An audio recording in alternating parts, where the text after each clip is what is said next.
Voilà, bonjour à tous. Plaisir de vous voir si nombreux ce matin. Est-ce qu'on vous a déjà fait une échographie? Est-ce que vous avez compris ce que vous avez vu? Moi, j'en ai eu, mais alors franchement, j'ai rien vu du tout, parce que du noir, du blanc, puis après, le radiologue, il dit « Ah, mais ça, c'est tel organe, ça, c'est ça, puis là, il y a ça, il y a ça. » Ah bon, bah d'accord. Et je me suis souvent demandé, mais comment il fait pour savoir, pour voir quelque chose, là, pour distinguer tel organe de tel autre organe? Et puis après, je me dis, ben oui, ben il a étudié. Hein, c'est sûr que, voilà, c'est pas quelque chose qui est venu comme ça tout seul. Il a dû faire des études pour arriver à voir et à pouvoir voir s'il y a une anomalie, s'il y a un problème.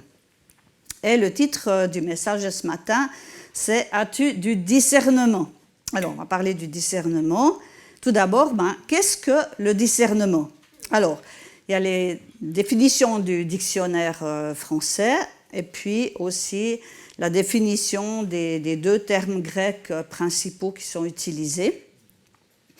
Alors, discerner, donc, voilà, pour le dictionnaire français, discerner, ça veut dire distinguer par le regard, percevoir quelque chose par rapport à ce qui l'entoure, faire la distinction entre deux choses mêlées, confondues, différencier, identifier, reconnaître. Et puis dans un sens figuré, comprendre par l'esprit, par le jugement, saisir, se rendre compte de la nature, de la valeur de quelque chose. Voilà, donc on voit que ce n'est pas quelque chose qu'on voit directement, mais il faut bien observer. Et le mot discernement, capacité de l'esprit à juger clairement et sainement des choses, jugement, bon sens. Et puis il y a deux termes grecs principaux qu'on trouve dans le Nouveau Testament. Le terme diakrino, qui veut dire séparer, faire une distinction, distinguer, apprendre par discernement, distinguer par la vue, déterminer, donner un jugement ou ne pas douter. Et puis le terme dokimazo, mettre à l'épreuve, examiner, éprouver, reconnaître comme véritable après examen. Donc on peut dire qu'en résumé, discerner, c'est voir au-delà de ce qu'on voit au premier regard. Hein. C'est vraiment voir dans le détail, en profondeur. Et puis c'est voir aussi quelque chose dans un environnement qui n'est pas net, pas évident. Donc ça demande de l'attention. On va commencer par un premier verset qui est bien connu parce qu'il est souvent cité lorsqu'on prend la Sainte Seine, dans 1 Corinthiens 11, versets 27 à 29. C'est pourquoi celui qui mange ce pain ou boit la coupe du Seigneur indignement sera coupable envers le corps et le sang du Seigneur. Que chacun donc s'examine lui-même et qu'ainsi il mange du pain et boive de la coupe, car celui qui mange et boit indignement sans discerner le corps du Seigneur, mange et boit un jugement contre lui-même.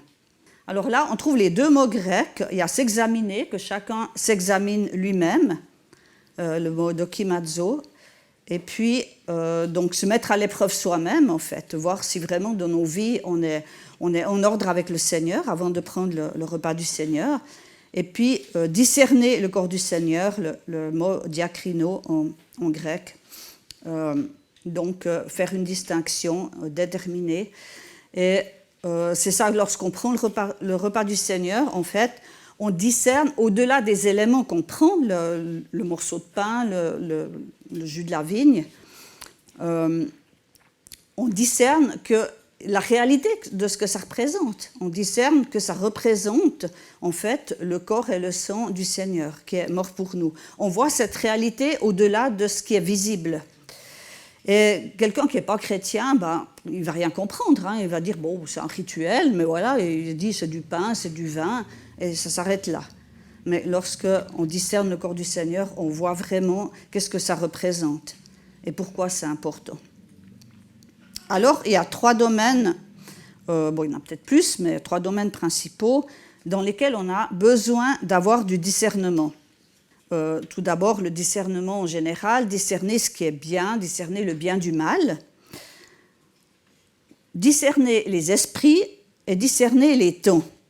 Alors, on va commencer par discerner ce qui est bien. Alors ça, c'est quelque chose qui ne nous est pas donné naturellement. C'est quelque chose qu'on est appelé à développer, à acquérir. Alors, comment acquérir ce discernement-là? Il y a plusieurs manières. D'abord, il y a par l'instruction de la parole de Dieu. On peut lire de Romains 2, versets 17 à 18. « Toi qui te donnes le nom de juif, tu te reposes sur la loi, tu places ta fierté dans ton Dieu, tu connais sa volonté et tu discernes ce qui est important. Pourquoi? Car tu es instruit par la loi. » Donc on voit que la parole de Dieu nous instruit et qu'avec cette instruction, on va discerner ce qui est bien et ce qui est mal, ce qui plaît à Dieu et ce qui ne lui plaît pas. Donc Proverbe 1, les versets 1 à 7. Proverbe de Salomon, fils de David, roi d'Israël. Donc on sait que Salomon, il avait reçu cette sagesse vraiment de la part de Dieu. Pour connaître la sagesse et l'instruction, pour comprendre les paroles de l'intelligence, pour recevoir des leçons de bon sens, de justice, d'équité et de droiture, pour donner du discernement à ceux qui manquent d'expérience, de la connaissance et de la réflexion aux jeunes. Que le sage écoute et il augmentera son savoir. Celui qui est intelligent gagnera en habileté. Pour comprendre les proverbes et les paraboles, les paroles des sages et leurs énigmes. La connaissance commence par la crainte de l'Éternel. Il faut être fou pour mépriser la sagesse et l'instruction. Donc on voit que Salomon, il a écrit les proverbes justement pour qu'on puisse apprendre à discerner ce que Dieu veut, ce qui est juste à ses yeux et ce qui ne l'est pas. Et ça veut dire qu'il faut s'instruire dans la parole de Dieu. Il faut la lire, il faut la méditer. Parce que si on ne connaît pas la parole de Dieu, on ne peut pas savoir qu'est-ce qui plaît à Dieu et ce qui ne lui plaît pas. Et désirer s'instruire, ça demande aussi de l'humilité. Ça veut dire je ne sais pas tout et j'ai besoin d'apprendre. Deuxième chose, par la consécration à Dieu. La consécration à Dieu, c'est-à-dire on va se donner à lui. On va faire de lui le maître et le seigneur de notre vie et pas seulement notre sauveur. Romains 12, les versets 1 à 2. Je vous encourage donc, frères et sœurs, par les compassions de Dieu, à offrir votre corps comme un sacrifice vivant, saint, agréable à Dieu. Ce sera de votre part un culte raisonnable. Ne vous conformez pas au monde actuel, mais soyez transformés par le renouvellement de l'intelligence, afin de discerner quelle est la volonté de Dieu, ce qui est bon, agréable et parfait. La volonté de Dieu, c'est ce qui est bon, ce qui est agréable et ce qui est parfait. Et si on ne discerne pas ça, on va peut-être se conformer au monde. Et le monde, il mélange le bien et le mal. Je crois que la société actuelle, de plus en plus, on appelle le bien mal et le mal bien, on ne sait plus où est le bien et le mal. Et ça, c'est de plus en plus. Donc, c'est important aussi de choisir de se consacrer au Seigneur. Il ne s'agit pas d'offrir nos corps en sacrifice vivant, il ne s'agit pas de s'immoler, évidemment, mais il s'agit de s'offrir à Dieu. Aimer Dieu de tout son cœur, de toute son âme, de toute sa force et de toute sa pensée. C'est le premier commandement. C'est ça, offrir notre corps comme un sacrifice vivant. Se mettre au service de Dieu. Se mettre à part pour Dieu, se sanctifier. Choisir de le servir. Et je crois qu'on a besoin de discerner la volonté de Dieu dans tous les domaines de notre vie, que ce soit dans nos relations, que ce soit dans nos finances ou nos biens, que ce soit dans notre travail, que ce soit dans notre sexualité, que ce soit encore dans tous les domaines finalement. Parce que justement le monde mélange tout ça. Troisième chose, par l'amour pour Dieu, un amour toujours plus grand, qui va nous inciter à le connaître toujours mieux. Quand on aime quelqu'un, on désire le connaître, et puis mieux on connaît la personne, plus on va l'aimer. Et c'est la même chose avec Dieu. Et dans Philippiens 1, les versets 9 à 10, il est mis « Et voici ce que je demande dans mes prières, c'est que votre amour augmente de plus en plus en connaissance et en pleine intelligence, pour que vous puissiez discerner ce qui est essentiel. Ainsi, vous serez purs et irréprochables pour le jour de Christ. » que notre amour augmente en connaissance pour pouvoir discerner ce qui est essentiel. L'amour pour Dieu. Je crois que plus on va aimer Dieu, plus on va discerner ce qui lui fait plaisir. Comme quand on aime quelqu'un, plus on le connaît, plus on sait ce qu'il aime et ce qu'il n'aime pas. On connaît ses goûts. C'est la même chose avec notre Seigneur. Et puis, enfin, par la maturité spirituelle, donc avec le temps. Comme j'ai dit, discerner, c'est quelque chose qui s'apprend. Comme le radiologue, il doit faire des études pour arriver à discerner les organes en regardant une échographie ou un IRM ou une chose comme ça. Eh bien, ça vient aussi avec la maturité spirituelle. Hébreux 5, 14. Mais la nourriture solide est pour les adultes, pour ceux qui, en raison de leur expérience, ont le jugement exercé à discerner ce qui est bien et ce qui est mal. Alors, je crois que c'est comme dans la vie, quand on prend de l'âge, on a une certaine maturité, voilà, qu'un enfant n'a pas. C'est la même chose au niveau spirituel. Je crois que si on est adulte spirituellement, c'est-à-dire que si on a des années de marche avec le Seigneur, eh bien, on va discerner des choses, on va beaucoup plus facilement discerner ce qui plaît au Seigneur que si on est tout jeune dans notre foi. Donc la maturité, elle vient de l'expérience, et puis l'expérience, ça vient avec le temps, avec la pratique. C'est quelque chose qui s'acquiert peu à peu. Et ce qu'on voit dans tous ces textes, voilà, discerner ce qui est bien par l'instruction de la parole de Dieu, par la consécration à Dieu, l'amour pour Dieu, la maturité spirituelle, c'est quelque chose où on a notre part à faire. Ce n'est pas quelque chose que c'est Dieu qui fait tout. On a notre part à faire. C'est quelque chose qui résulte premièrement de nous, en fait. Et si on ne fait pas notre part, il ne faut pas s'attendre à ce que ça nous tombe dessus comme ça. Le deuxième point, c'est discerner les esprits. Alors, le discernement des esprits, c'est un don spirituel, c'est donné par le Saint-Esprit à certains, dont 1 Corinthiens 12, les versets 7 à 11. Or, à chacun, la manifestation de l'Esprit est donnée pour le bien de tous. En effet, à l'un est donnée par l'Esprit une parole de sagesse, à un autre une parole de connaissance selon le même Esprit, à un autre la foi par le même Esprit, à un autre des dons de guérison par le même Esprit, à un autre la possibilité de faire des miracles, à un autre la prophétie, à un autre le discernement des esprits, à un autre diverses langues, à un autre l'interprétation des langues. Mais toutes ces choses, c'est un seul et même esprit qui les accomplit, en les distribuant à chacun en particulier comme il veut. Donc, c'est un don de révélation. Le Saint-Esprit va révéler quel esprit anime telle ou telle personne. Et on a un exemple concret dans les Actes, Acte 16, versets 16 à 18. Donc, c'est l'apôtre Paul avec ses compagnons qui allaient de lieu en lieu pour apporter l'Évangile. Alors que nous nous rendions au lieu de prière, une jeune esclave qui avait un esprit de divination est venue à notre rencontre. Par ses prédictions, elle procurait un grand profit à ses maîtres.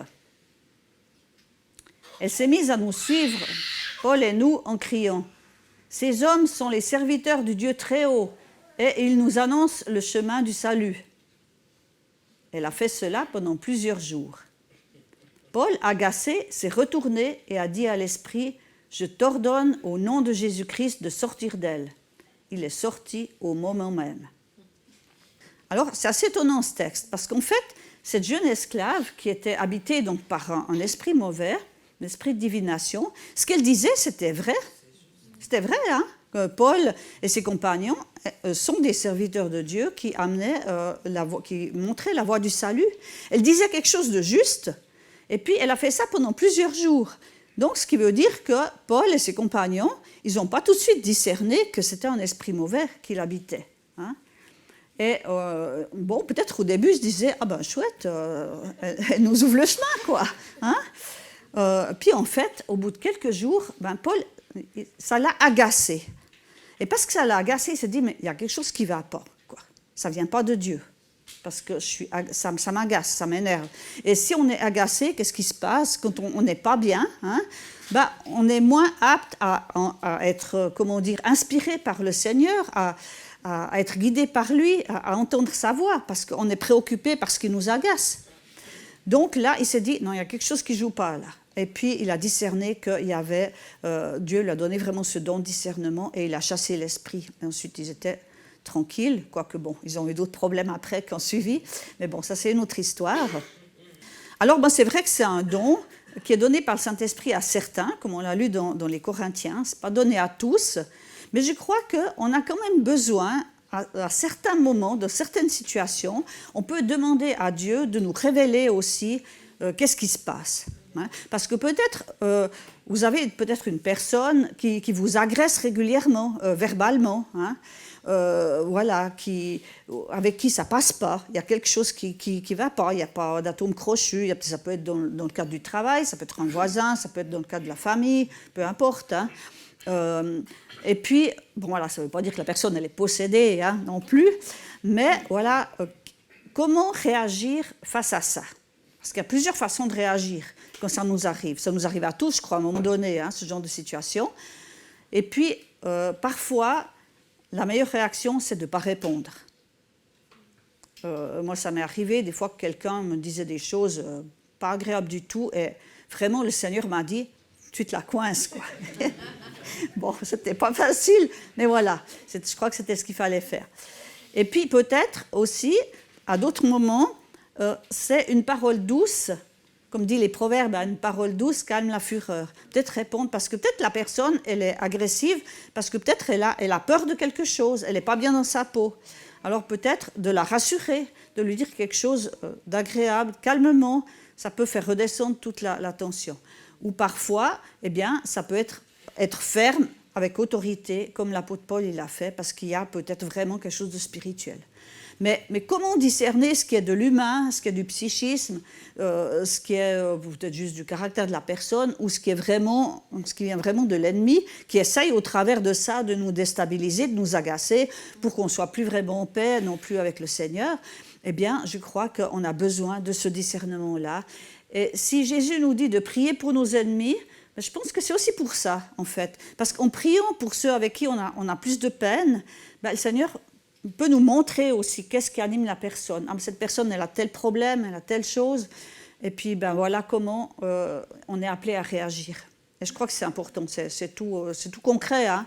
Mais souvent on oublie ce genre de choses. Puis le problème, c'est qu'on risque de réagir de la même manière. Une personne nous agresse, on va réagir agressivement. Puis après, on se dit, non, c'était pas ça qu'il fallait faire, quoi. C'est pas ça que le Seigneur veut, hein, idéalement. Donc voilà, je pense que c'est important. Donc là, il s'agit vraiment de la part du Saint-Esprit qui peut nous révéler les choses, mais on peut être à l'écoute. Et je crois que plus on sera en relation avec Dieu, plus on aura communion avec lui, plus le Saint-Esprit va nous parler, nous montrer les choses et comment réagir dans telle et telle situation qu'on peut rencontrer. Ça peut être des fois des petites choses toutes bêtes qui nous agacent. Hein. De dire, attention, là, je suis en train de me faire avoir, donc Seigneur, je te remets ça, et puis je ne veux pas m'énerver. Voilà. Ça m'arrive souvent de dire, calme-toi, énerve-toi pas, remets au Seigneur, et puis voilà, puis ça va beaucoup mieux après. Et puis mon troisième point, c'est discerner les temps. Matthieu 16, versets 1 à 3. Les pharisiens et les sadducéens abordèrent Jésus et, pour le mettre à l'épreuve, lui demandèrent de leur faire voir un signe venant du ciel. Jésus leur répondit, « Le soir, vous dites, il fera beau, car le ciel est rouge. Et le matin, il y aura de l'orage aujourd'hui, car le ciel est d'un rouge sombre. Hypocrite, vous savez discerner l'aspect du ciel, et vous ne pouvez pas discerner les signes des temps. » Les pharisiens et les sadducéens, c'était les religieux du temps de Jésus. Et en fait, c'était eux qui auraient dû en premier reconnaître en Jésus le Messie. Pourquoi? Parce qu'ils connaissaient la parole de Dieu. Ils connaissaient les prophéties, puis ils voyaient ces prophéties qui s'accomplissaient sous leurs yeux. Et ils ne l'ont pas reconnu. Ils n'ont pas reconnu qu'ils étaient dans le temps du Messie. Et puis ils demandent à Jésus de faire encore un signe. Et Jésus, il va prendre l'exemple de la météo. C'est intéressant. Intéressant, parce que oui, bon, on a tous un peu des notions météorologiques, hein, donc c'est vrai que nous aussi, on sait que si le soir, il y a des beaux nuages roses, on se dit, chouette, il va faire beau demain, puis si le matin, c'est vraiment rouge foncé, là, on se dit, ouh, là, ça vient, un mauvais temps qui arrive, quoi. Mais voilà, mais pour savoir plus quel temps il va faire, là encore, il faut étudier, hein. Les météorologues, ils étudient la météo. Et puis, ils ont toutes sortes d'instruments pour ça. Ils ont les satellites, ils ont des instruments pour mesurer l'humidité de l'air, la pression atmosphérique, les vents, etc., quoi.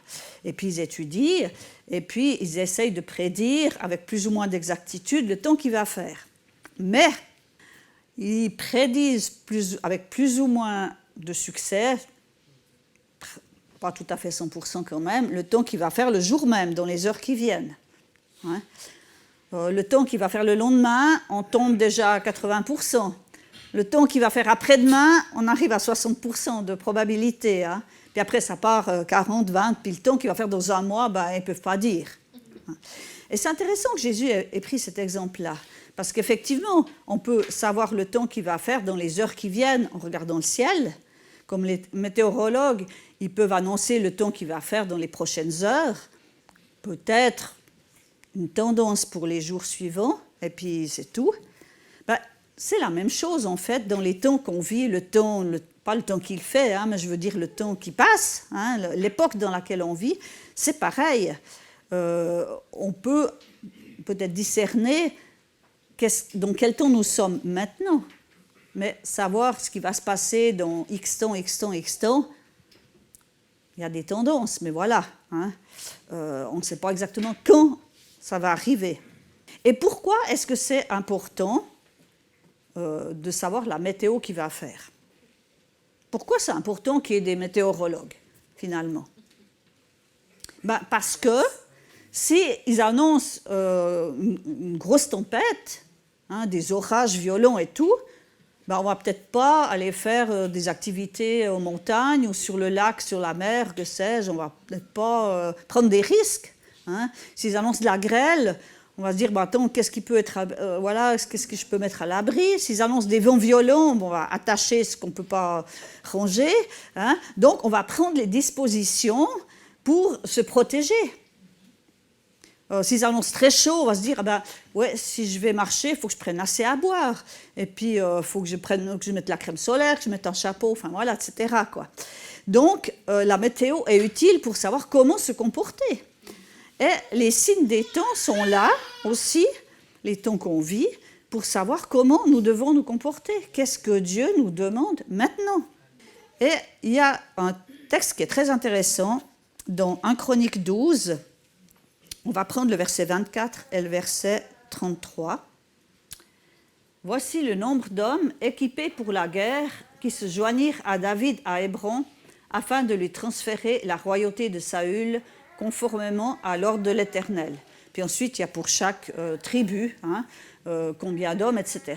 Et on arrive à la tribu d'Issachar. Des Issacharites, 200 chefs et tous leurs frères placés sous leurs ordres.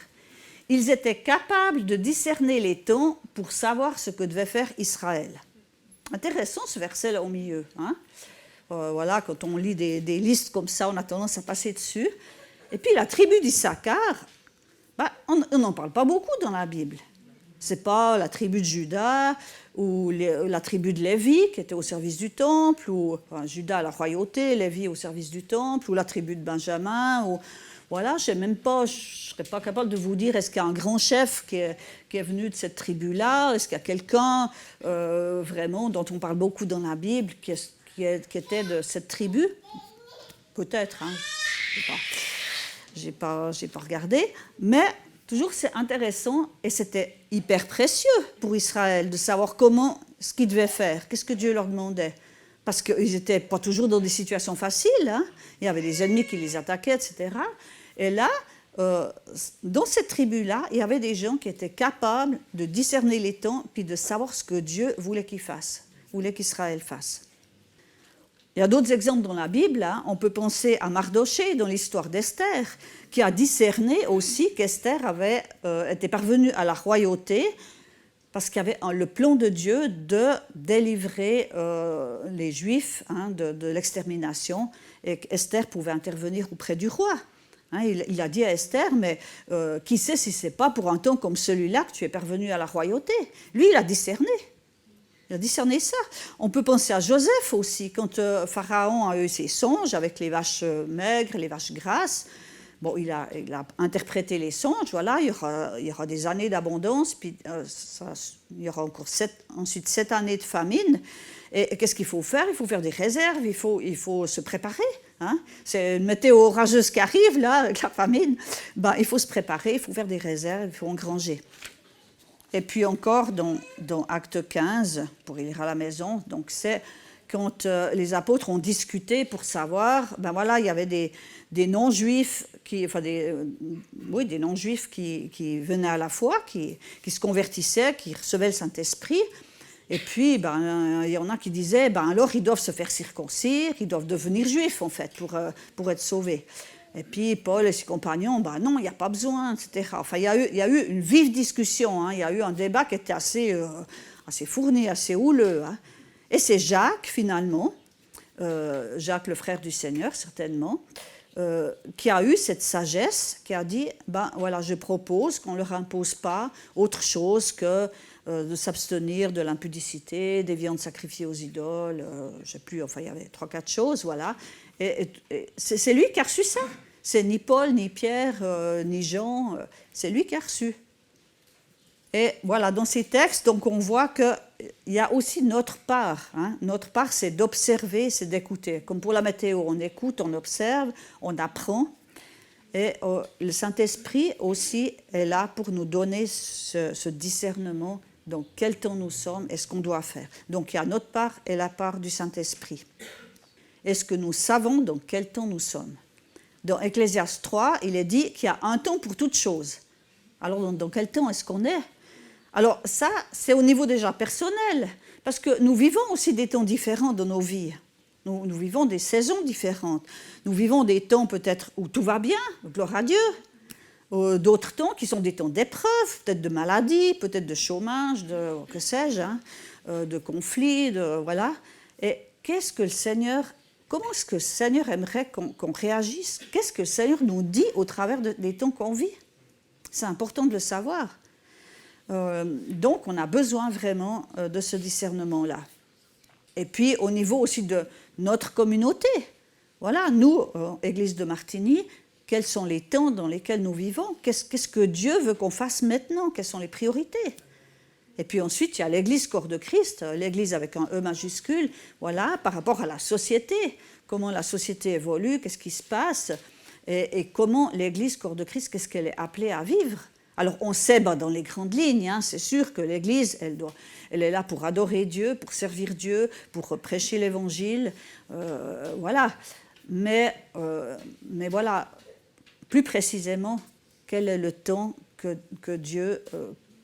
Comment est-ce que Dieu agit maintenant? Alors ça, c'est peut-être plus les prophètes, ceux qui ont un ministère de prophète, qui vont recevoir aussi ces choses-là. Mais je crois que c'est important qu'on soit chacun de nous à l'écoute, déjà à notre niveau personnel. C'est important pour nos vies, finalement, parce que ce n'est pas par hasard que les choses arrivent. Mais voilà, quand on vit une telle et telle situation, Seigneur, qu'est-ce que tu veux me dire au travers de ça? Comment tu veux que j'agisse? Qu'est-ce que tu veux que je fasse? Qu'est-ce que tu me demandes? Donc, voilà, pour conclure, donc on voit que le discernement, ce n'est pas quelque chose d'inné, ce n'est pas quelque chose qu'on a quand on vient au monde. On doit apprendre. En fait, comme un petit enfant, on va lui apprendre ce qui est bien, ce qui est mal. On va lui dire, c'est bien de dire bonjour monsieur, bonjour madame, merci, au revoir. Et puis c'est pas bien de casser les jouets de ta petite sœur ou de donner des coups de pied. Enfin, bref, on va lui apprendre les choses et il va apprendre, en grandissant avec la maturité, il va apprendre ce qui est bien, ce qui est mal. Mais nous, au niveau spirituel, on a aussi besoin de l'apprendre et ça s'acquiert donc, comme je l'ai dit, par la connaissance de la parole de Dieu, par la consécration à Dieu, par l'amour pour Dieu, par la maturité. Et ça prend du temps, et ça demande un engagement de notre part. Ça demande de l'humilité, ça demande de la persévérance, parce que justement, c'est dans le temps que ça se passe. Et pour ça, on a vraiment notre part à faire. Et puis, le Seigneur peut nous donner à certaines occasions, du discernement pour voir quel esprit anime telle ou telle personne et comment nous devons réagir par rapport à ça. Qu'on ait vraiment la réaction qui est adaptée. Parce que sinon, si on répond avec agressivité, ça monte, hein. C'est comme la guerre. Hein. Tu m'as fait ça, je te fais ça. Et puis on se renvoie tout le temps les choses, puis ça monte, et ça n'en finit pas, quoi. Et c'est aussi important de savoir en quel temps nous vivons, en tant qu'individu, en tant qu'Église. Et ça demande aussi de l'observation, des connaissances. Hein. Pensons aux météorologues qui étudient le ciel et les courants, etc. Et soyons à l'écoute du Saint-Esprit pour savoir comment agir, qu'est-ce que Dieu nous demande dans telle et telle situation, qu'est-ce que Dieu attend de nous. Alors, est-ce que tu désires grandir dans ce domaine ? Je crois que c'est important, hein, qu'on puisse grandir ça. Alors, tu as ta part à faire, comme j'ai la mienne, et puis le Saint-Esprit fera le reste. Et je vous propose qu'on termine par la prière. Seigneur, merci parce que, oui, tu es notre Dieu. Et nous désirons grandir avec toi. Nous désirons avoir toujours plus ces oreilles pour t'écouter, ce cœur pour comprendre. On ne veut pas être comme les religieux de l'époque de Jésus, à qui Jésus a dit, vous avez des oreilles, vous n'entendez pas, vous avez un cœur qui est fermé, vous avez des yeux, vous ne voyez pas. Mais Seigneur, on veut des yeux spirituels pour voir, des oreilles pour entendre, un cœur pour recevoir et un esprit pour comprendre ce que toi tu veux nous dire, déjà personnellement, mais aussi en tant que communauté. Qu'on puisse vraiment grandir dans ce domaine pour toujours mieux comprendre ta volonté et pour toujours mieux faire ce que tu nous demandes, Seigneur, pour être vraiment tes serviteurs et tes servantes en qui tu prends plaisir et qui font ton œuvre, Seigneur, qui font avancer ton œuvre. Merci, Seigneur, de nous l'accorder, de nous donner la patience et la persévérance, la volonté pour, oui, Seigneur, pour être en relation avec toi, pour lire ta parole, pour passer du temps dans ta présence et pour être vraiment toujours attentif. Merci, Seigneur. Amen.